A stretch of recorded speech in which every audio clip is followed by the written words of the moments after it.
Smart City, New York. How you doing? You guys having a good time so far? I'm glad to hear. We're going to have a nice casual conversation right now.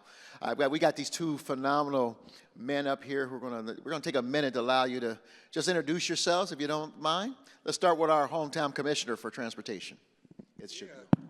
Ydanis Rodriguez, born and raised in the Dominican Republic. By the way, everyone here comes from different places. So unless you are Native American, your family came from some other place. So I'm the commissioner of the New York City Department of Transportation, the largest department that any city has. $35 billion for 10-year capital, $1.5 billion for spending. Responsible to manage 25% of the land in New York City, where the New York City Charter said, and I was a council member for 12 years, that our responsibility is to guarantee a safe and efficient movement of people and vehicle. But vehicle is not only car today. Vehicle is also scooter, bike, mopeds, motorcycle, and we will talk about it, but it's an honor to be here. We're going to talk about all that. Shailen? Shailen Bhatt, COO of AtkinsRéalis for the US and LATAM, born and raised in Canada, not the 51st state. Is that too soon? And I've been with AtkinsRéalis for about 6 months or so. Before that, I was the Federal Highway Administrator. So signed off on congestion pricing, thought that was done. Not yet fully completed, but seeming to pay off some benefits. I've been a state DOT CEO as well in a couple of states, Colorado and Delaware, and have really worked at the intersection of technology and transportation for much of my career, and looking forward to this conversation. Thank you. We are so excited to be here. I'm Michael Hancock. I'm a former 3-term mayor of Denver, Colorado. And now I'm the managing partner of Hancock Global, and I'm proud to say that AtkinsRéalis is one of my clients. I get to serve as a special advisor to them all over the country. And so I'm glad to see my colleague here and Shailen. We're going to have a casual conversation. I have some great questions for him, but we talk backstage. We're going to talk about some stuff that I think is very relevant. And I'm going to start with the title of this panel and just ask you to respond to it, because I think it's very timely. The title of the panel is Move Fast, Break Things Mentality versus Purposeful Innovation.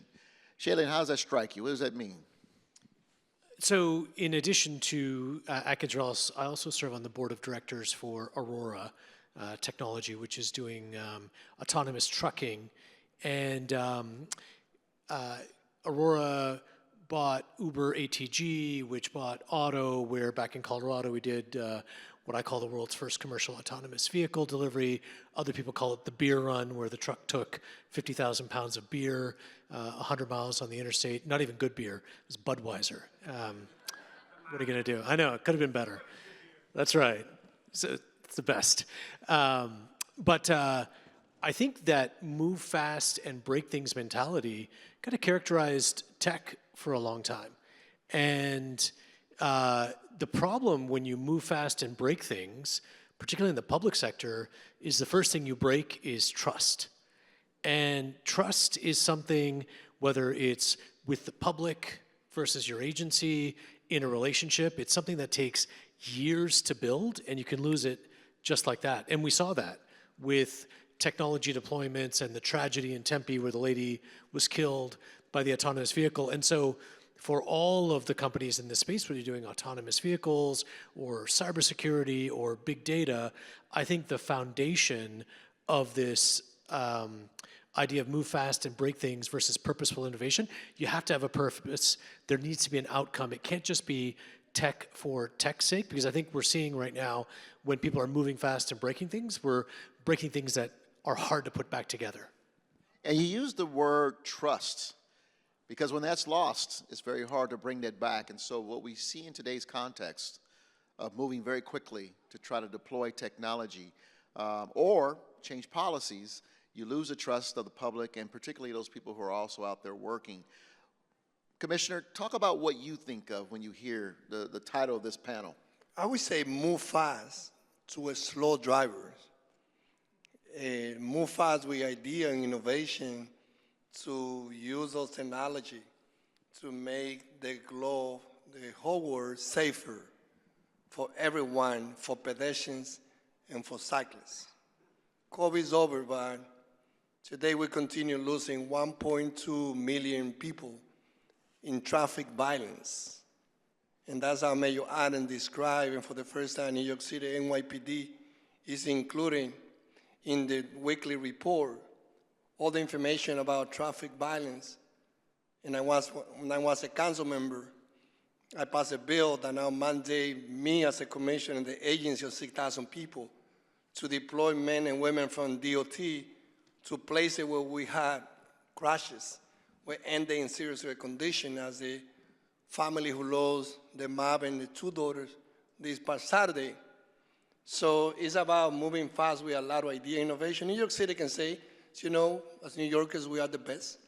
And that's what we be, trained to believe in. And it doesn't matter if it's people living here for 200 years, 400 years, those coming right now. But New York City, seriously, is like, it's leading with a lot of things. Speed camera is technology. Like 2 days ago, we gave the initial decision to keep Vera as a vendor that will keep doing our speed camera. And the speed camera started as a pilot project in the city.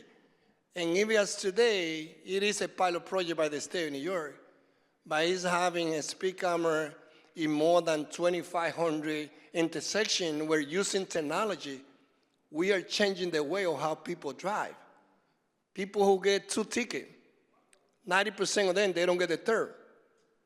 Because even though at the beginning people say, oh, you don't want me to drive?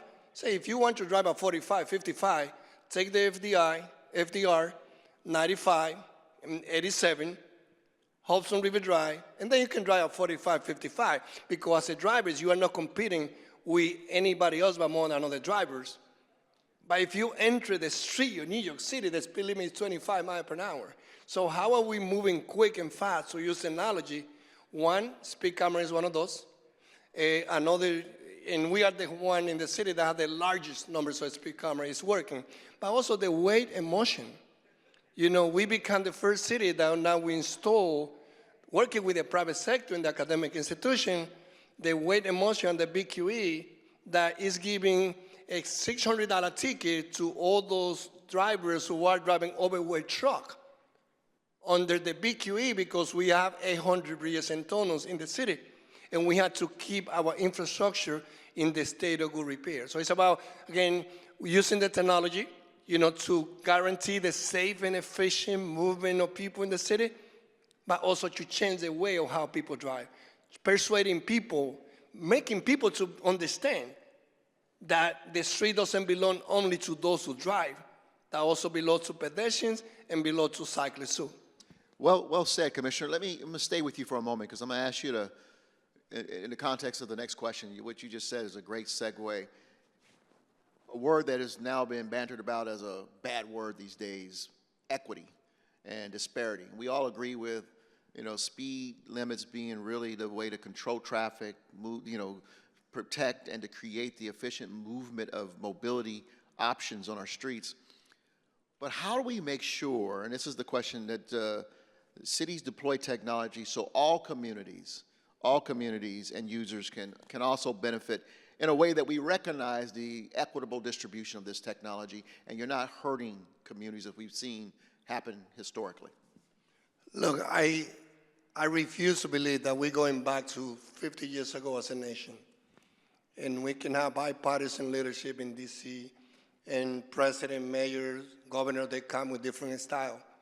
But when it came to, keeping moving forward, I hope that this generation of men and women who are here, public, private, and academic sector, understand that we have a big responsibility, that we're raising children, and we have niece and nephew. We have to stand up for us and for the future generation.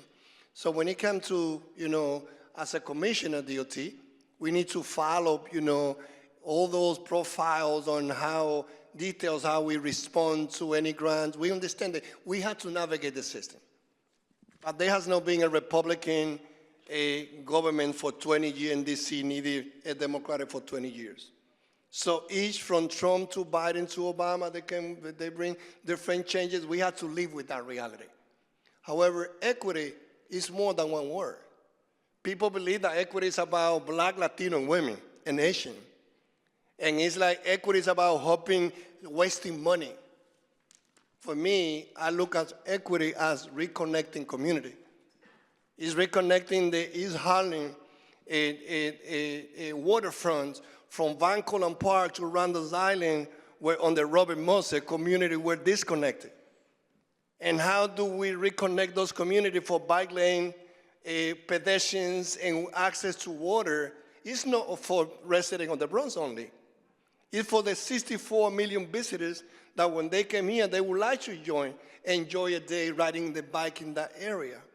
When it comes to technology, I was an organizer before being a teacher and before being a council member. And I want to challenge our people we are all great, describing what we wish to do in our society. But human beings, we don't share privilege.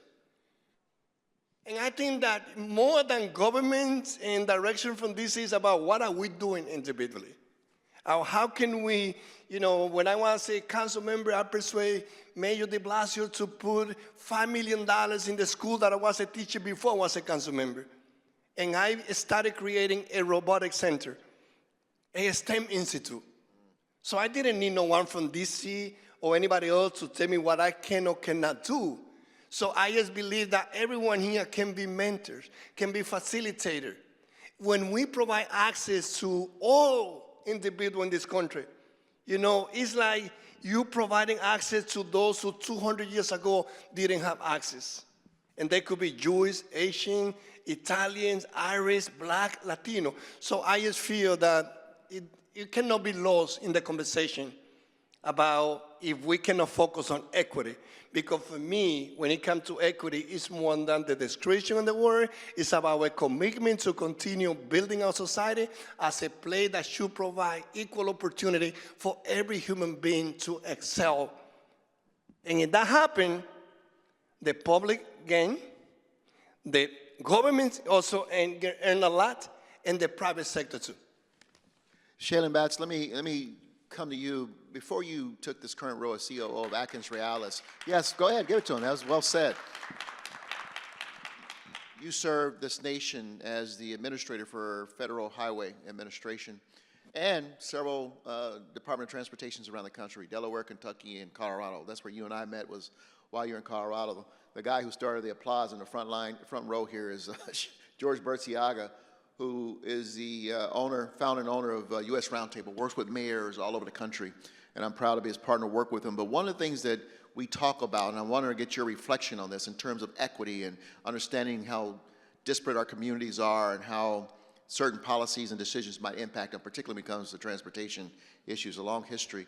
How often did you require or bring to mayors and governors across the country predictive analytics, and data to help guide and drive your decisions as a leader in our nation's transportation infrastructure industry?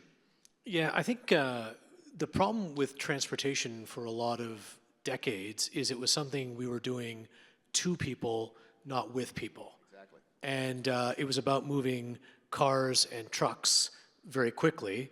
And in cities, that doesn't work, right? Cities are vibrant places where people want to live. There's this great graphic that if you see, it's like if you take all the space that's allocated for cars and there's people like creeping along the sidewalk and it's just a chasm in the middle where all the car space is, that's not how cities developed. That's not where they're meant to be. Now our challenge is we have highways in rural areas that then become suburban highways that then become urban cities. And I think this is where data, some of the technology the commissioner was talking about, this is how we can start to really move the needle on safety. So we started talking about outcomes. I think whether it's predictive analytics, AI, machine learning, these are things where we want to start making data-driven decisions. This is where technology can help us model things. So one of the projects we worked together on was taking an elevated expressway in Denver that had been built that cut two communities apart, Swansea and Elyria, And we took that elevated expressway, we dropped it 50 feet below, and we put a 4-acre park over top of it. There was a school right beside there. And I remember being in Denver and people saying, why don't you just go in and bulldoze? Well, like, why aren't the bulldozers already going? And I was like, well, if my kids went to that school, I would want them to have a voice in this process. And so I think it's the data that is critical, that we can use either crash data, origin and destination data. You can really just develop a whole digital twin now of a city and see how different changes will affect traffic patterns, will affect the way communities grow. And I think that is one of the keys. If we begin with the outcome of safety, livability, sustainability, then we'll be able to say, these are the outcomes these changes will achieve. I appreciate that. And I'm going to stay with you for a moment, Shailen, because I saw a billboard as I was coming into the convention center this morning. I'm not going to start with the commissioner because I don't want to get you in trouble in your hometown. But I want you to answer this as well. The billboard said, stop hiring human beings. It was about AI technology. It's here. And I'm wondering, how do we ensure technology remains compassionate and doesn't replace human beings where that message becomes almost too real? Yeah, and I think that this is, I think we're dealing with some upheaval in the United States right now. Obviously, there's change in administrations, lots of different things. I think that the coming upheaval from, the proliferation of AI is something that I don't think this nation has done enough to prepare for. It's analogous to the manufacturing job losses that we saw in the 1990s, where a lot of jobs went overseas, and that was over the span of a decade, and you're still seeing that today. I think there's just some complacency right now and lack of understanding. But if you look at China, they have huge factories the size of cities, in which you've got a handful of people working because it's entirely been automated. Now, China's in a different position. They've got a graying population, an older population. So for them, it's actually important for them to move towards automation. But this is a massive upheaval that is coming for the U.S. I think from making sure that humans stay in the loop. I think this is what's critical for organizations like MPOs, city councils, elected officials, to make sure that they're using the data and using the technology tools, but not letting those tools replace the human efforts to inform the human decision, but not to abdicate the human decision to strictly to AI. Yeah. Commissioner, you don't have to address the billboard question. I mean, if I was mayor and I saw that, I would immediately call the company and say, we got to bring that down. Just from a compassionate level, not to scare the hell out of my constituents. And I'm wondering, do you see someday AI or a computer or a robot doing your job or the job of the engineers in your department? Look, we never thought 30 years ago that we would have a cell phone, right? And be able to see each other right through our camera, right? I know that many times we thought about it. Like when the first cell phone came out, will one day people be able to see each other, right? Millions of people probably had that idea until that became a reality. So I feel that we live in a world of technology, and the artificial intelligence is going to be part of. Of course, privacy will continue being, one of the first things that, is a critical aspect to be always from the government and private sector to be responsible to take care about. I'm at the board of the ITS, and as I was in DC, last year we were having a presentation for how do we expect society to be 75 years from now? And it's not going to be our society today. So it's not going to be now in the future those engineers who master, who know, those of you guys who get into developing the software. It's about who know how to manipulate. And I think it's about society go through changes. We hope that we don't destroy our planet. And that's the first thing that, that all of us should be vigilant for. But technology is something that is coming out every day. DOT we already opened the process to allow, company to come and test the automated vehicle. And we, it's about what are we putting in place to be sure that the safety is taken care of. We are, pushing the agency. It's not true that government has less data than private. It's that the private sector being investing more into analyzing in real time those data. Today, we are using more technology to count in real time the movement of cyclists and pedestrians. 223 in New York City, we have 200 million bike trips in the city. So how do we use from technology to artificial intelligence, more, innovation to see in real time and to predict what will come in the short and long term is going to be part of, if not us, of our children and grandchildren. Use it right. Let me give the context of this next round. We have about 9 minutes remaining. We're going to do a quick speed round, some questions. So I'll ask you to take 30 seconds or less to answer the next question. And I give you the question, set of questions. I'll give you the context of the first question. Over 100 years ago, Albert Einstein said, "I fear the day where technology, the society becomes over-dependent on technology, because we will have a society of idiots." Okay? Just let that sink in. Over 100 years ago, Albert Einstein said that. And so I would ask you in that context, what are the key takeaways for implementing new technologies in our cities today? And I'm looking for one-word answers. What would have to be present or should be present as we look at the new innovations and technologies like AI being implemented in our cities? Shailen, like to go first? So 30 seconds or less, one-word answers. I think you start with the outcomes. So what do we want? We want safety. We want sustainability. We want more livable cities, right? So that, I think, is the threshold you need to place. Don't bring me a technology for technology's sake. Bring me a technology. So I'll just use, the commissioners talked a lot about bike safety. I was hugely passionate about bike and pedestrian safety as a federal highway administrator. There is connected vehicle technology now that will detect bicyclists out there and not hit them, because it's seeing the bicycle, it's talking to the bicycle, it's not relying on a driver who might be distracted, drugged, drowsy, dumb, for another D word there. And so I think you need an outcome, and then you find the technology. You don't just find a technology and say, let's go deploy this. Well said. Commissioner? I agree with the part related to the outcome. And I can tell you one particular case on how New York City is also the leading one today. Last year through DCAS, and I saw Keith in some place here who work in our agency who managed all the New York City fleet. But we became the first city that we, on the Mayor Eric Adams, they decided to pull out 500 vehicles from our New York City fleet, including few from DOT, and controlling the speeding of those drivers. In those 500 vehicles, we saw 100%, control of speeding. With the crash that happened last Saturday in Brooklyn, we know that that person should not be in the street.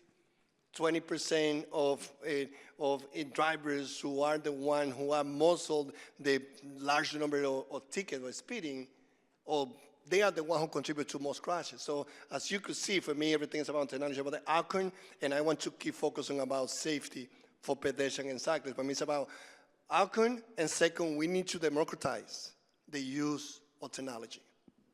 Cannot be only something for a particular group of people that left out other sectors, especially working class, that are not part of that opportunity.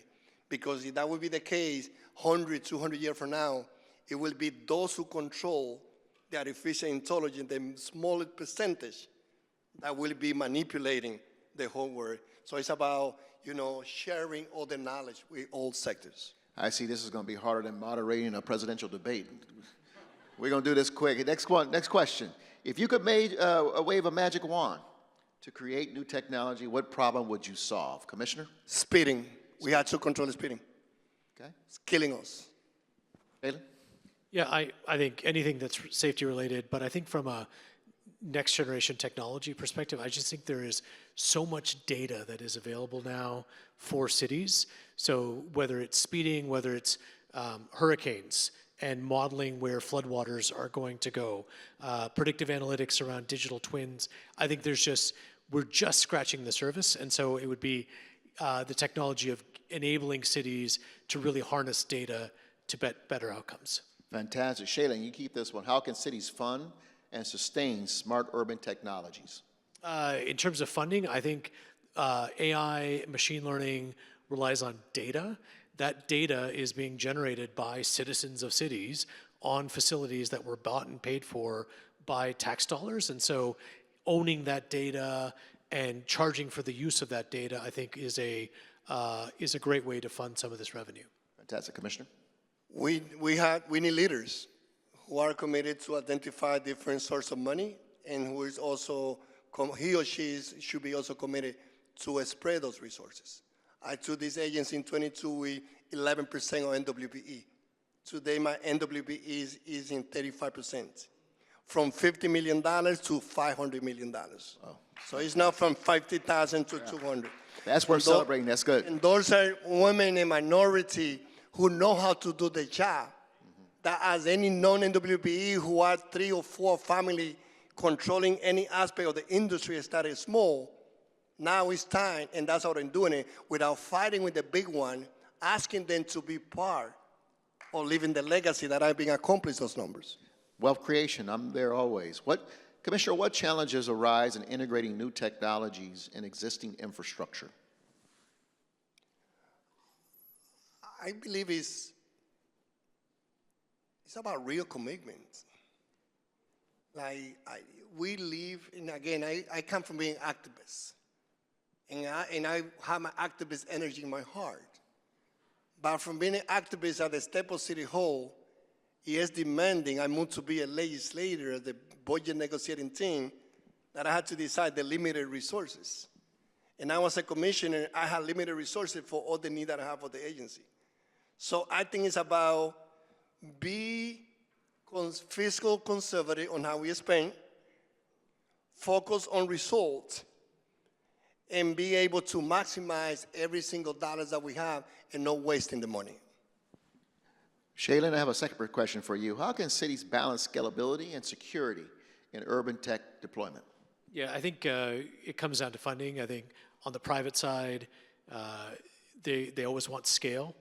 And on the public side, they always want to do pilots and say, like, let's dip a toe in the water. And I think that is some of the challenge. The other thing I think that is also a challenge to scaling and security is cybersecurity. I think there is a large spectrum of older infrastructure that's out there. And unless you start with cybersecurity as foundational, then all these systems of systems are just as secure as your weakest link. Here's a chance to give a lot of the people in the room who are maybe innovators and tech companies and, some advice. You have both been in public space. I've been in the public space as a public official. We procure a lot of dollars in our roles, our previous roles.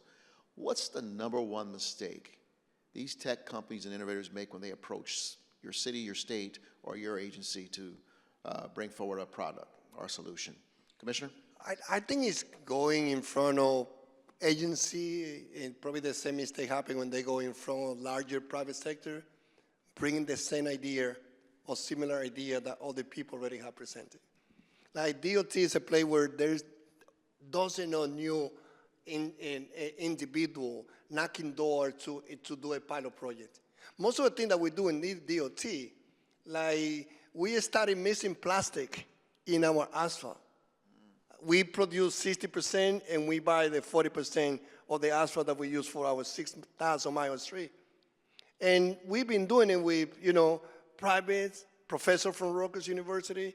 And I can say speed camera, red light camera, the software that now we're installing to count in real time the movement of cyclists and pedestrians.